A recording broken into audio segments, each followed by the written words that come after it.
नीलम माधोपुर नाम के एक छोटे से गांव से शहर अपने ससुराल ब्याह कर आई थी। नीलम का रंग काला था, लेकिन उसके लंबे घने और चमकदार बाल उसकी सुंदरता को और बढ़ाते थे। नीलम के ससुराल में उसके पति सूरज, जेठ मनोज और ससुर लालचंद का स्वभाव सही था, पर नीलम की जेठानी उमा बहुत ही धूर्त स्वभाव की थी। सच तो ये था कि उमा नीलम के काले लंबे बालों को देखकर ईर्ष्या करती थी। अक्सर ही वो इस जलन को बाहर निकालने के लिए नीलम के काले रंग को लेकर अपनी सास सुमित्रा देवी को हमेशा भड़काती रहती थी। उसकी सास भी उसके कहने में आ जाती थी। और ऐसे ही एक दिन, माँ जी, बाबूजी नाश्ता करके जा चुके हैं, ये दोनों भाई भी चले गए हैं। मैंने टिफिन पैक कर लिया है, आप फोन कर दो, दुकान का लड़का खाना ले जाएगा। माँ जी, इसे बोल दो त्योहार आने वाले हैं, आजकल दुकान पर भीड़ होती है, सारे नौकर काम में व्यस्त होते हैं, किसी के पास भी आने का टाइम नहीं है, ये खुद जाकर दे आएगी। हाँ हाँ, और क्या, जा बहू, रिक्शा करके चली जा और टिफिन पकड़ कर। आज यहाँ शहर में खाली घर की रोटी सब्जी बनाने के लिए थोड़ी आई है तू, यहाँ दूसरे काम भी करने पड़ते हैं। माँ जी, मुझे रास्तों का इतना पता नहीं है, अगर भाभी साथ चल लेते। देखो नीलम, मेरे पास इतना समय नहीं होता कि मैं पहले दुकान पर टिफिन लेकर जाऊं, फिर आकर घर के दूसरे काम करूं। बच्चे भी स्कूल से आने वाले होंगे, मैं बिल्कुल नहीं जा सकती।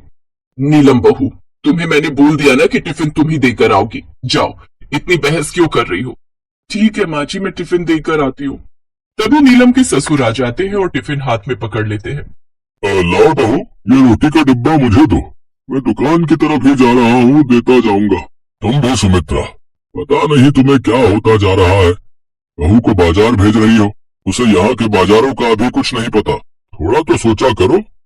नीलम के ससुर टिफिन लेकर चले जाते हैं। नीलम अपने कमरे में आ जाती है। सास कुछ देर लेट जाती है, तभी उमा उसे उठाने के लिए आ जाती है। माँ जी उठिए, मुझे आपसे जरूरी बात करनी है। अब क्या हुआ उमा, थोड़ी देर सोने भी नहीं देती हो, बोलो क्या बात है। ये देखो माँ जी, मैं अपने मोबाइल फोन में कुछ देख रही थी, तभी मैंने ये खबर पढ़ी, बाल बेचकर लाखों कमाओ। क्या कहा? बाल बेचकर? पर हम किसके बाल बेचेंगे? अब क्या गंजी होने का इरादा है? कहीं तू मेरे बाल लेने के बारे में तो नहीं सोच रही? अरे नहीं माँ जी, हम अपने बाल नहीं बेचेंगे, हम तो नीलम के बाल बेचेंगे और उसके बाल बहुत अच्छे पैसों में बिकेंगे। हम चोरी से रोजाना थोड़ा थोड़ा करके उसके लंबे बाल काट सकते हैं और बेच सकते हैं। वैसे भी वो काली कलूटी किसी काम की तो है नहीं, कम से कम उसके बाल ही हमारे काम आ जाएंगे। और मैं यकीन से कह सकती हूँ, नीलम के इतने सुंदर घने लंबे काले बाल बहुत महंगे बिकने वाले हैं। माँ जी, हम दोनों लखपति हो जाएंगे और उसके बाल इतने लंबे हैं तो उसे तो थोड़ा बहुत बाल काटने से पता ही नहीं चलेगा। उमा की लालच से भरी चिकनी चुपड़ी बातें सुनकर सुमित्रा के मन में भी पैसे कमाने का लालच आ गया और अब सुमित्रा देवी ने भी इस काम में सहमति जता दी और अगले दिन से वो मौका देखकर धीरे धीरे नीलम के बाल काटने लगी। पहले दिन थोड़ा, फिर अगले दिन थोड़ा, और इस तरह वो नीलम के बाल चुपके चुपके काट कर बाजार में बेचने लगी। नीलम को इसका पता नहीं चला, लेकिन उसे महसूस हुआ कि उसके बाल धीरे धीरे कम हो रहे हैं। सूरज, आपको नहीं लगता कि मेरे बाल थोड़े कम हो गए हैं? हाँ, लग तो रहा है। कहीं तुम्हारे बाल झड़ तो नहीं रहे? मैं तुम्हें कोई बढ़िया सा शैम्पू ला दूंगा, इससे बाल नहीं झड़ेंगे, टेंशन मत लो। अच्छा, मैं दुकान में जा रहा हूँ। सूरज नीलम के लिए नए शैम्पू भी ले आया, पर नीलम के बाल दिन पर दिन छोटे होते ही चले गए। एक शाम उमा और सुमित्रा ने बहुत सारे बाल इकट्ठे किए और उन्हें बेचने के लिए बाजार जाने लगी। नीलम ने उन्हें बालों को थैले में भरते हुए देख लिया और उन दोनों का पीछा किया। उमा और सुमित्रा एक ऑटो में बैठकर आगे चली गई और नीलम ने दूसरा ऑटो किया और ऑटो वाले को समझाया कि वो अपना ऑटो आगे वाले ऑटो के पीछे रखेगा। माँ जी, आज तो बहुत अच्छी कमाई होने वाली है, नीलम के बहुत सारे बाल इकट्ठे हो गए, अब हम इन्हें बाजार में बेच देंगे, एक ही बार में ढेरों पैसे आ जाएंगे। मेरी एक दुकानदार से बात हो गई है, पर दुकान शहर से काफी दूर एक सुनसान जगह पर है, पर दुकानदार का कहना है कि हमें आज ही उसे ये बाल पकड़ाने, वरना वो कल किसी दूसरे शहर में बाल खरीदने जा रहे हैं, फिर हमारा उससे मिलना मुश्किल हो जाएगा। हमें आज शाम ही चलना होगा। ठीक है, तो हम आज शाम ही चलते हैं। अरे अपने हाथ से ये सौदा जाने थोड़ी देंगे, और वैसे भी अगर ये बाल नहीं बिके तो हम उस काली कलूटी के बालों का करेंगे ही क्या, हम तो कूड़े में फेंक देंगे। उमा और सुमित्रा ने बाल बेच दिए और पैसे लेकर खुशी खुशी घर लौटने लगी। नीलम दूसरे ऑटो में बैठी, उसके सामने सारी सच्चाई आ गई। उसे बहुत दुख हुआ, उसकी सास और जेठानी उसके बालों को बेचती हैं। नीलम वापस आने लगी तो उसने देखा सुमित्रा और उमा को कुछ गुंडे परेशान कर रहे हैं। सुमित्रा और उमा अपने आप को उन गुंडों से बचा रही हैं। गुंडे बदमाशों को देखकर नीलम जिस ऑटो में आई थी वो ऑटो वाला भी भाग गया। नीलम परेशान हो गई, वो दौड़कर मदद के लिए पुकारने लगी। तभी वहां से दो पुलिस वाले बाइक पर जा रहे थे। उन्होंने नीलम को मदद के लिए पुकारते देखा। हाँ जी, क्या हुआ मैडम, आप किसी परेशानी में हो के? इंस्पेक्टर साहब, मेरी सास और जेठानी को कुछ गुंडों ने पकड़ा हुआ है, हमारी मदद कीजिए। दोनों पुलिस वाले नीलम के साथ वहां पहुंचे। पुलिस को आता देख गुंडे डर कर भाग गए। अरे तो आप सब यहाँ सुनसान सड़क पर क्या करने आई थी? यहाँ तो आसपास कुछ भी नहीं है। वो इंस्पेक्टर साहब, वो हमारी माँ जी के घुटनों में दर्द रहता है। किसी ने वहाँ सामने गांव में एक हकीम बताए थे, हम उन्हीं के पास से लौट रहे थे और ऑटो का इंतजार कर रहे थे। तभी ये गुंडे आए और हमें तंग करने लग गए, पर मैं किसी तरह उनसे नजरें बचाकर मदद के लिए पुकारने लगी। तभी आप दिखे। आपका बहुत बहुत धन्यवाद इंस्पेक्टर साहब, आपने हमारी मदद की। ठीक है, कोई बात नहीं, हम अभी आपके लिए पुलिस की गाड़ी मंगवा देते हैं। आप उसमें घर आराम से चले जाओगे, ठीक है? कुछ देर बाद नीलम सुमित्रा और उमा के साथ घर आ गई। नीलम ने बता दिया कि उसे सारी सच्चाई पता चल चुकी है। उमा और सुमित्रा को अपनी गलती का एहसास होता है और उन्हें उस दिन समझ आता है कि व्यक्ति के रंग रूप से उसके व्यवहार का पता नहीं चलता। व्यक्ति का स्वभाव अच्छा होना चाहिए। अगर नीलम चाहती तो उस दिन अपनी सास और जेठानी से बदला ले सकती थी, पर उसने ऐसा नहीं किया। उसने अपना फर्ज निभाया। नीलम ने घर में किसी को भी कुछ नहीं बताया कि उसके साथ उमा और सुमित्रा ने क्या किया है। ये देखकर उमा और सुमित्रा की आंखें भर आती हैं। वो एक दूसरे से वादा करती हैं कि अब वो कभी भी नीलम को तंग नहीं करेंगी, हमेशा उसके साथ प्यार से रहेंगी।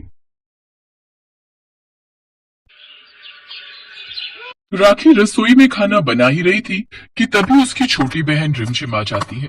राखी से ज्यादा रिमझिम का स्वभाव मेलजोल और प्यार वाला था, इसलिए राखी की सास रिमझिम को बहुत पसंद करती थी और उसके आते ही उसकी तारीफों के पुल बांधने लगती थी। नमस्ते आंटी जी, आप कहोगे आज फिर आ गई। सासू माँ की दवाई लानी थी, सोचा रास्ते में राखी दीदी और आपसे मिलती हुई चली जाऊं। तो अच्छा किया ना बिटिया, तुमसे तो वैसे ही मिलकर बहुत अच्छा लगता है। तुम आती हो तो मानो ऐसा लगता है घर में कोई रौनक आ गई। ये बोतल में क्या है बिटिया? ये आंटी जी नया शैम्पू है, मेडिकल वाला बोल रहा था मार्केट में नया आया है, इससे बाल और भी ज्यादा घने और लंबे हो जाते हैं। अरे बिटिया, तुम्हारे तो वैसे ही इतने सुंदर लंबे घने काले बाल हैं, तुम्हें तो किसी शैम्पू की जरूरत ही नहीं है। वैसे ही तुम इतनी सुंदर बालों वाली हो, पर बदकिस्मत तो हमारी बहू राखी है। तुम्हारी बहन राखी ने ऐसा शादी के समय पर क्या लगाया था कि ये पूरी गंजी हो गई और आज तक बाल नहीं आए। वो तो हमारी इंसानियत है जो हमने शादी के लिए उस समय मना नहीं किया। कोई और होता तो गंजी बहू से कभी भी शादी ना करता। अब क्या है, कहीं जाना है तो विग लगाती है। अब देखो गर्मियों के दिनों में तो विग भी नहीं लगा पाती, घर में तो ऐसे ही गंजा सिर लेकर घूमती रहती है। राखी अपनी सास की बातें सुन रही थी। वो गुस्से में बाहर आई। माँ जी, आपको तो हर किसी के सामने मेरी इंसल्ट करने की आदत है। बोल तो दिया गलती हो गई थी, नहीं पता था कि शैम्पू मिलावट वाला है, नहीं तो मैं कभी नहीं लगाती। मेरे बाल हल्के थे इसलिए मैंने वो शैम्पू इस्तेमाल किया था ताकि शादी के समय सुंदर लगूं, पर वो शैम्पू मेरी स्किन को और नुकसान पहुंचा गया और मैं गंजी हो गई। इसमें मेरी कोई गलती नहीं है। जब देखो किसी के भी सामने आप मेरा गंजी गंजी कहकर अपमान करती रहती हो। राखी दीदी, मैं किसी में नहीं आती हूँ, मैं आपकी अपनी बहन हूँ। रिमझिम, तुम भी कम नहीं हो, तुम भी जानबूझकर यहाँ आती हो ताकि मेरी शादीशुदा जिंदगी खराब हो सके। तुम आती हो, माँ जी तुम्हारे लंबे बाल देखती है और मुझे सुनाने लगती है। राखी बहू, अपनी छोटी बहन से कैसे बातें कर रही हो? क्या तुम ज्यादा नहीं बोल रही हो? और आप जो मेरी इतनी बेइज्जती कर रही थी, क्या वो ज्यादा नहीं था? दीदी, अगर आपको मेरे यहाँ आने से तकलीफ होती है तो मैं आज के बाद आपके घर नहीं आऊंगी। चलती हूँ आंटी जी, नमस्ते। रिमझिम की आंखों में आंसू आ जाते हैं और वो उसी समय वहां से चली जाती है। अगले कुछ दिनों तक रिमझिम राखी के घर नहीं आती। कुछ दिनों बाद रिमझिम के घर सत्यनारायण की पूजा थी। रिमझिम ने राखी और उसके ससुराल वालों को भी पूजा में बुलावा दिया। नमस्ते दीदी, कैसे हो? नमस्ते आंटी जी, कैसे हो रिमझिम? तुमने तो आना ही बंद कर दिया। मैंने उस दिन तुम्हें गुस्से में भला क्या कुछ कह दिया, तुमने तो मुंह ही मोड़ लिया। हाँ बिटिया, बहनों में तो तू मैं होती ही रहती है, ऐसे मुंह थोड़ी मोड़ लेते हैं। अच्छा हुआ तुम आई। और कैसी हो? मैं ठीक हूँ। वो घर में सत्यनारायण भगवान की पूजा रख रही थी, कल सुबह आप सबको मेरे घर आना है। अरे हम जरूर आएंगे, इसी बहाने सत्यनारायण भगवान की पूजा में बैठकर हमें भी पुण्य प्राप्ति हो जाएगी। और फिर कुछ देर बाद रिमझिम चली जाती है। अगले दिन राखी अपनी सास के साथ रिमझिम के घर सत्यनारायण भगवान की कथा के लिए पहुंचती है। वहां पर आए हुए मेहमान राखी का मजाक बनाने लगते हैं। देखो तो, एक बहन के इतने सुंदर बाल हैं और एक बहन बिल्कुल गंजी है। पता नहीं इसकी शादी कैसे हुई, कितनी बुरी लग रही है गंजी बहन। हाँ देखो तो गंजी बहू। रिमझिम का ध्यान पूजा में था, उसने औरतों की बातों पर ध्यान नहीं दिया, पर राखी पूरी तरह गुस्से में थी। उसने किसी से बात नहीं की और घर आकर चुपचाप अपने कमरे में चली गई। ये रिमझिम अपने आप को समझती क्या है? मेरी छोटी बहन है, हर कोई उसी की तारीफ करता है। हाँ माँ बोलो, अब तुम क्यों फोन मिला रही हो? अरे राखी बिटिया, क्या बात है?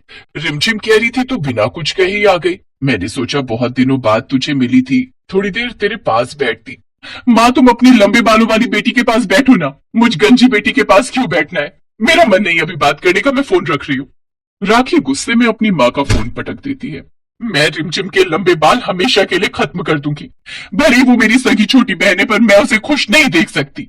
मैं आज ही गंजे होने की दवाई लेकर आऊंगी और रिमझिम के बालों में छिड़क दूंगी।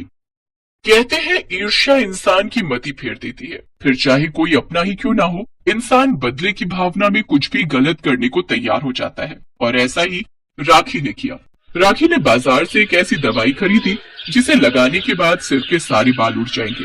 राखी बहाने से अपनी बहन रिमझिम के घर गई ताकि वो उसके बालों में दवाई छिड़क सके, जिससे रिमझिम गंजी हो जाए।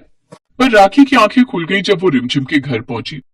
अरे राखी दीदी, आप? अच्छा हुआ आप आ गए।